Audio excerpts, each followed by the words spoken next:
Hello everyone, Jesse Webb, Traders Pro. Markets are closed today, but let's take a look and see what we can prepare for tomorrow. Still working through this consolidation currently, which has just been really just S&P 500 and the markets as a whole after this large uptrend. It's just been working through this little counter trend, corrective sideways. It's still holding up decently. I'll show you a couple of additional charts here, but we have been towards the upper end of that range. We've now been pulling back pretty significantly now. The momentum has been pulling back. Although we did have on Friday's sell-off, we had a move lower and then a bounce higher. I'll show you the candlestick on that. Breadth indicator is still about the same, and sentiment also is still about the same. So not a lot of changes right there. Relatively smooth counter trend, which is a bullish type of indicator to be watching for. One thing that is not quite as bullish is this buy-sell ratio. We're definitely seeing some weakness here. We've actually got a crossover here where we've got slightly more sells than buys, which makes that buy-sell ratio just a little bit less than 1. You can see it's 0.92 right there. So we're back, we're back to par. We're back to about even, where we're going to have a little tug of war right here, and that's what we're seeing in price activity as well.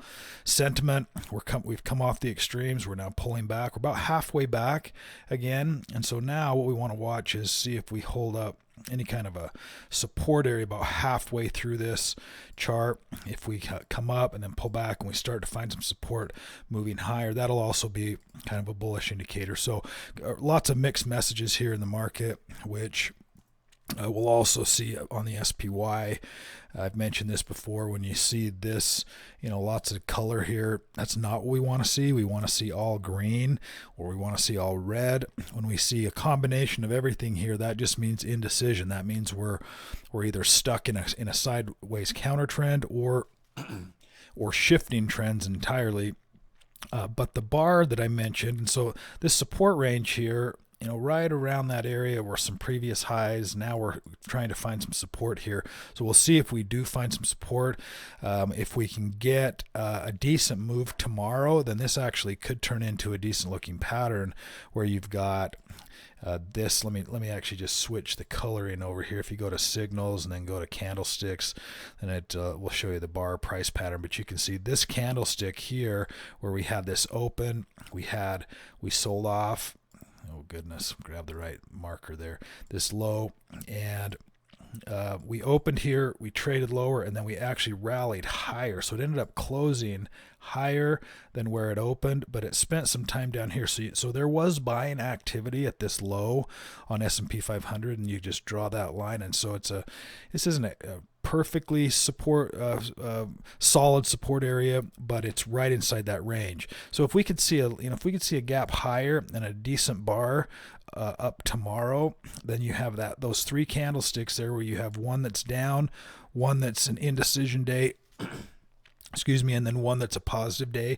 Those three combination candlesticks create a bullish pattern. Something maybe quite, like that is what I would be anticipating, particularly with this support area right here. So we'll see if that ends up being the case tomorrow, and what that means though in terms of overall planning is we're still mildly bearish in the bear market. It's that overall bear market that's still kind of killing us right here, where we're seeing just a lot of choppiness, whipsaw action here for the last 6 months.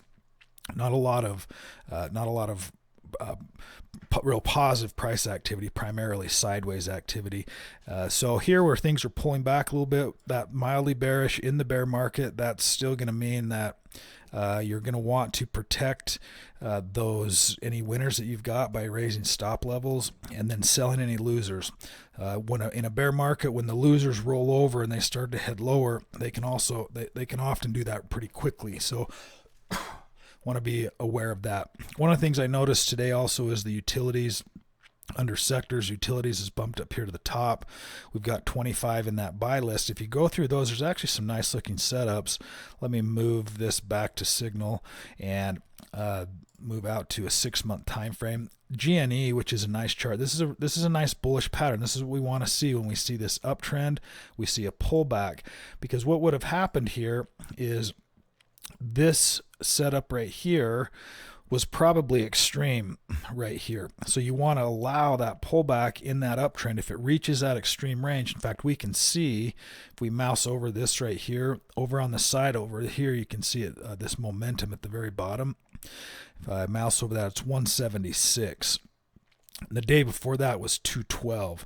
So 212 is going to put it about right here. Right up here is about 250 on that momentum range. This bar right here, this slider bar, is your momentum indicator. And so it was up in this extreme range, and then it's now it's been pulling back this direction. So when you see it up in that extreme range, just wait a little bit, because typically it will give a little bit better setup, a little bit of a pullback, allowing for new demand to come back into the stock and to come back into the trade. So a good looking setup right there. Sometimes, you know, you can buy these on the pullback, or you can wait for a confirmation bar, where you then can set your stop loss underneath that confirmation bar. Confirmation bar just meaning, you know, a bar that looks like this one, a green bar, moves higher, and it's good and solid like that. Set your risk level, your stop loss just below that. And if the stock travels back and doesn't do this, then we want to be able to get out of that thing, because we don't want to wait around and see what's going to happen, if it's going to drop lower or not. We're just going to be done, move on to something different that is working. There's enough stocks out there to be able to move on to the next one. Let's take a look at some of the others. This is also a nice little pattern here. It's a utility stock, water, versus I typically like them in the uptrend, you know, and then have a pullback in the uptrend. But we can have a real long downtrend, and it's been forming this long base, and now you get an uptrend, and it's now starting to hold and actually create new highs, or I should say higher lows. That's also constructively bullish and could potentially get a breakout on that. So even though it's not ideal, it is potential. There's some potential there. If we move on to the next one and take a look, this was fairly thinly traded. These ADRs sometimes they're essentially American depository receipts, which means it's an international company or an international type of ETF. Let's jump over to the new buys and take a look at those. You're going to see some similar activity here. Biomed and oil and energy have come back in for the last week or so. Industrial, some school stocks, I've seen a few of those come in. This is not one, but industrial type products, nice looking setup there as well. This stock had a large gap higher, and probably on some type of buyout news. I don't believe it was a split, but also a nice breakout pattern there.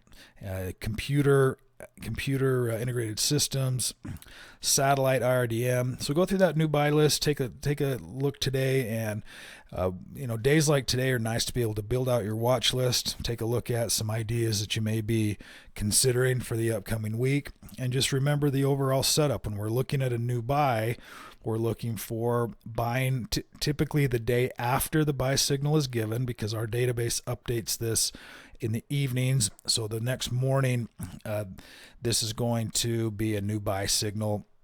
As far as the entry of that new buy signal, you will have had the signal here, but the entry is going to be the day after that. And then a stop loss can either be below that entry bar or below the most recent low before that bar was given, or the low just below the most recent hold.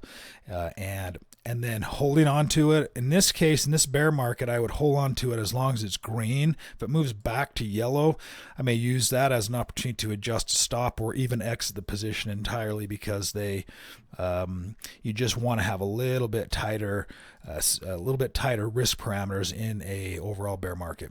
If you don't have access to the software, you can sign up with the link below, and we look forward to having you. Have a great day today.